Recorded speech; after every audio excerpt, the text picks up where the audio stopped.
A very, very long time ago, about 130 million years ago, long before there were people in the world, bees lived in what we now call South America.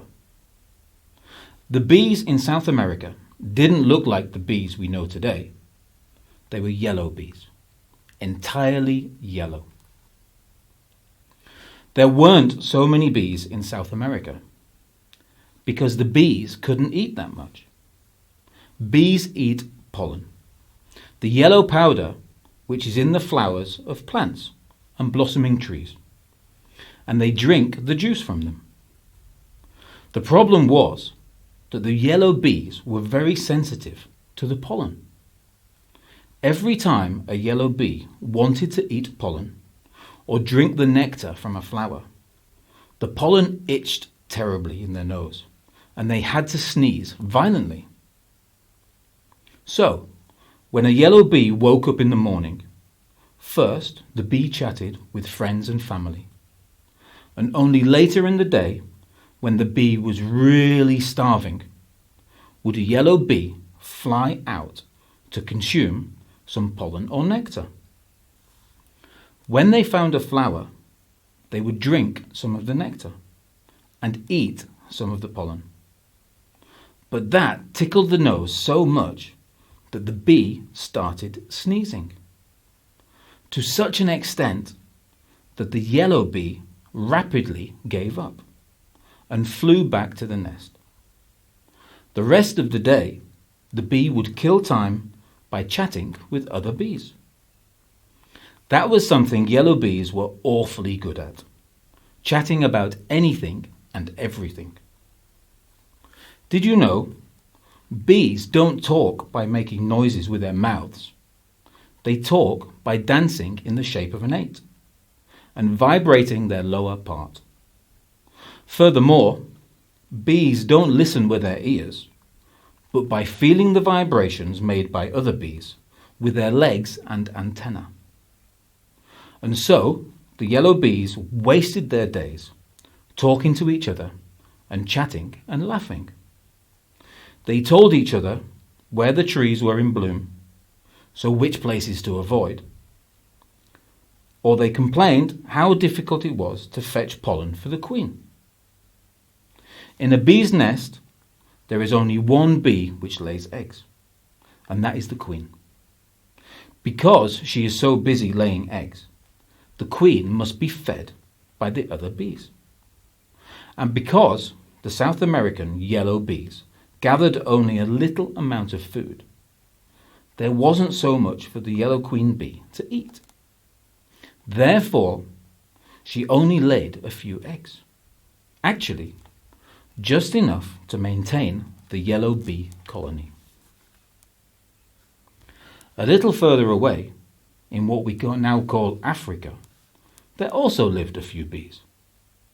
Now you think, Africa, that's miles from South America, and isn't there an entire Atlantic Ocean between? This is true today, but not 130 million years ago. Back then, Africa and South America touched. The two continents slowly drifted apart, and now you need 10 hours by plane to get from Africa to South America. Anyway, in Africa, bees also existed. Black bees. They were black from head to toe, although you cannot really say toes. Bees have 6 legs, and at the end of their legs they have a small claw, which allows them to hang onto tree trunks, or even upside down. The black bees learned from an early age that work had to be done. There was no time to talk. And so the black African bees didn't really learn to communicate with each other. They wouldn't talk to each other. They never chatted and never told jokes. Well, like other things, you have to learn and practice to be able to do so. These black bees couldn't dance or vibrate. They were all rather stiff. Black bees went out to search for flowers by themselves. Some were lucky and found a blossoming tree or a field of flowers, closed his nose, drank the nectar, ate the pollen, packed his legs full of pollen, and flew back to the nest. Indeed, unlike the yellow bees, the black bees understood the art of eating from flowers and the art of sticking pollen to their legs. That is, if they were lucky enough by chance to find sufficient flowers. Most black bees weren't so lucky. They didn't find any, or maybe a single flower. Had just enough to eat and drink for themselves, and then again flew back to the nest. There, they looked on with envy when a lucky bee returned with legs laden with pollen. But they said nothing of it, which was what they were taught. Don't talk. If you want to eat, you should work harder. And so, they went to sleep, exhausted from looking for flowers. The black bees had just enough food to survive, and the black queen bee only had just enough to eat, to lay enough eggs to sustain the black colony.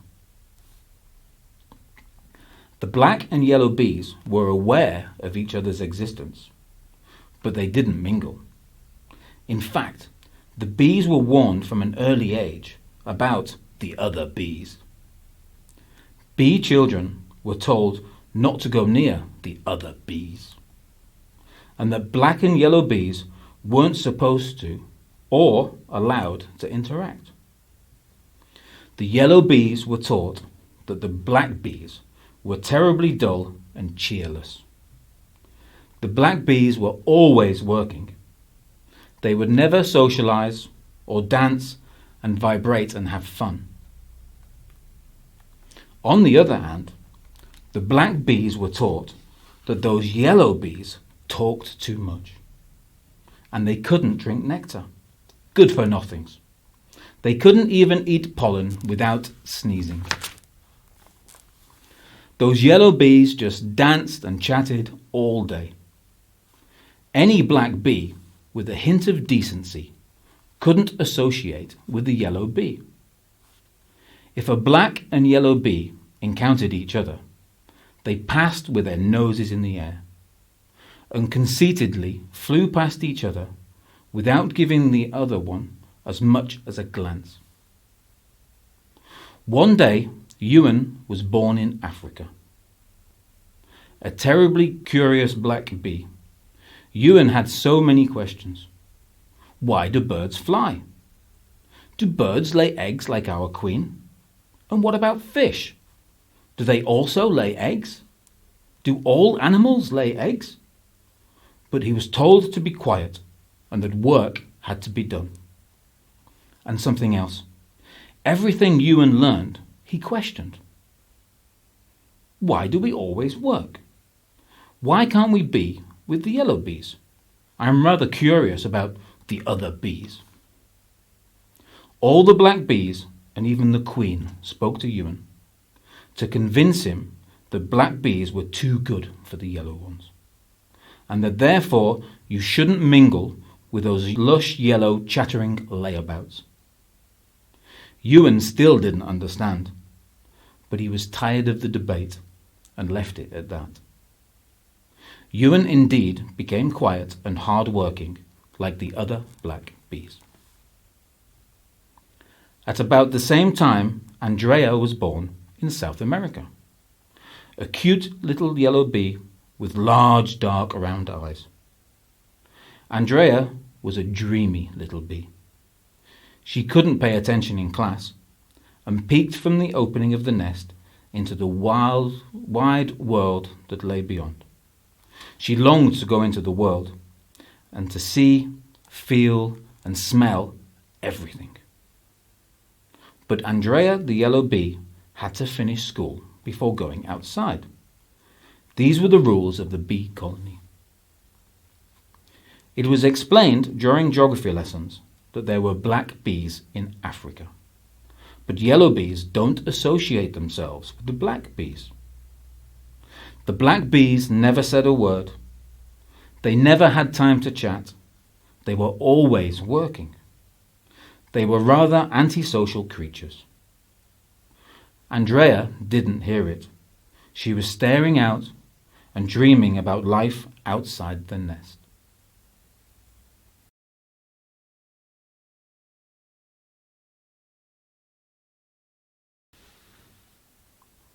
Luckily for a bee, school is only a few days, so Andrea was quickly relieved from the obligation. For people, school takes a lot longer. But a few days after school had finished, the latest batch of yellow bees were getting ready for their first flight outside the nest. Andrea too.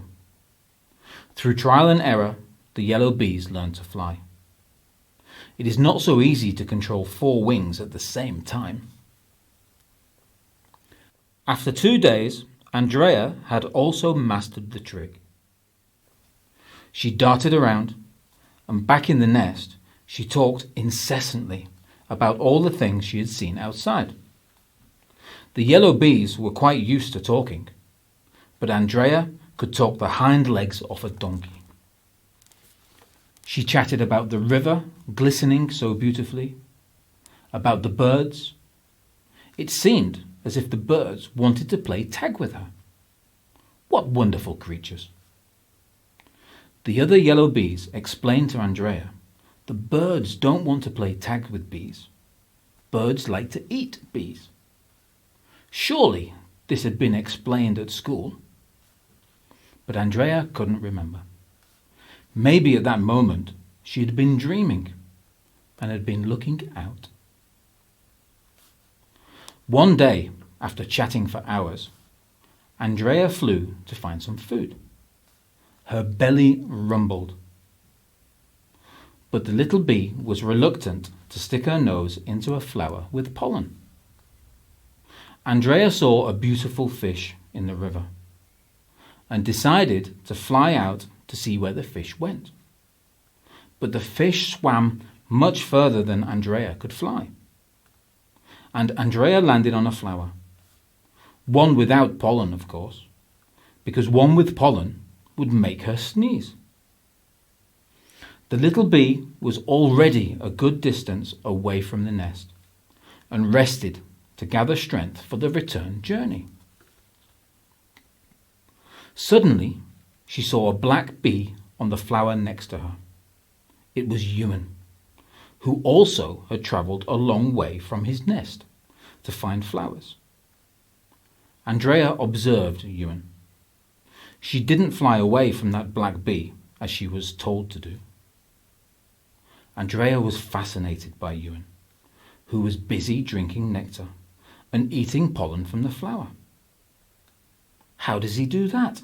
Andrea thought to herself. How can he eat pollen without sneezing? Andrea decided to also try. She flew over to the flower next to him and ate. But no, Andrea had to sneeze hard due to that itchy pollen. Ewan looked to see where the noise had come from. He was startled because of the yellow bee sitting next to him. He still remembered the intense conversation with the black queen bee, the conversation that he couldn't socialize with yellow bees. But Andrea smiled so disarmingly, and Ewan didn't fly away, but sat and watched Andrea. Such beauty he had never seen. Ewan found that the colour yellow was actually much nicer than his own black, and those beautiful eyes. Ewan hadn't learned to talk much, but now he was completely speechless. He was in love. Andrea saw Ewan was looking at her and flew towards him. Andrea began turning figure of eights and shaking her lower part. She asked who he was, where he came from, and how he did that. eating pollen from flowers without sneezing. Ewan was not used to so much talking and physical contact. He blushed. Andrea saw it. She saw Ewan's shyness and also fell in love. Patiently, she waited for Ewan to answer. Stammering and stuttering, Ewan said who he was and that he lived a long way away in a tree. "But how do you eat pollen without sneezing?" asked Andrea. Ewan showed her how to shut her nose while eating. After Andrea had managed to eat pollen without sneezing, the two smiled at each other. After a long period of silence, Ewan's curiosity came back, and he cautiously asked if Andrea might want to tell him something about the life of a yellow bee. Andrea didn't need to be asked twice, and talked and talked.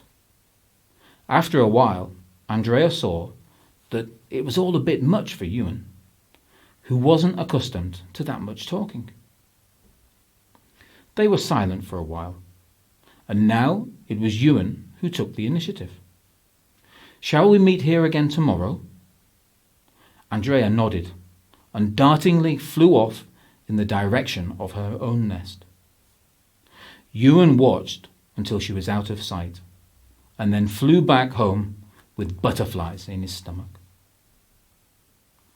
Back in the nest, Andrea told of her encounter with Ewan. The yellow bees disapproved of Andrea's dealings with the black bee. "You know yellow bees should have nothing to do with those boring, cocky black bees." Andrea was shocked by the negative reaction, but went ahead and tried to convince the yellow bees that black bees weren't that bad. They may seem a bit stiff, but he was very helpful, and he was very good at collecting pollen. Andrea demonstrated how the black bee kept his nose shut in order to eat. The yellow queen bee became excited at the thought that her bees could gather more pollen, because more pollen meant more eggs and more bees. The queen personally allowed Andrea to continue meeting Ewan. Ewan, back in his black bee nest, went through pretty much the same ordeal. He explained, in a few words, that he had met a very sweet yellow bee. The answer: "Ewan, yellow bees are beneath us. Those bums do nothing but dance and chat. You can't be with them, period." But Ewan did not falter, and explained that yellow bees couldn't collect pollen because it made them sneeze. "But," Ewan continued, "because they talk so much, they know exactly where the predators are, where there are many flowers, and where a tree is in bloom." And Ewan explained how the yellow bees tell each other where there is a lot of pollen and nectar. The black queen bee saw now the benefits of talking to each other, and gave royal orders for Ewan to be able to continue to see Andrea. In the days that followed, Ewan and Andrea met each other every day. They decided to marry and build their own nest and initiate their own bee colony. Ewan brought nectar and pollen, and Andrea became queen of their new colony. Soon, baby bees were born, and these bees were not black. They were not yellow, but they had yellow and black stripes, the colours of both their parents, just like the bees we know today. The black and yellow striped bees could tell each other where food was to be found, and they knew how to collect pollen. The ability to gather food and the ability to tell each other where the food was led to an explosive growth in the number of bees in the world. Today, There are bees almost everywhere. They do more than just produce honey. Bees pollinate flowers, which bring people fruit and vegetables.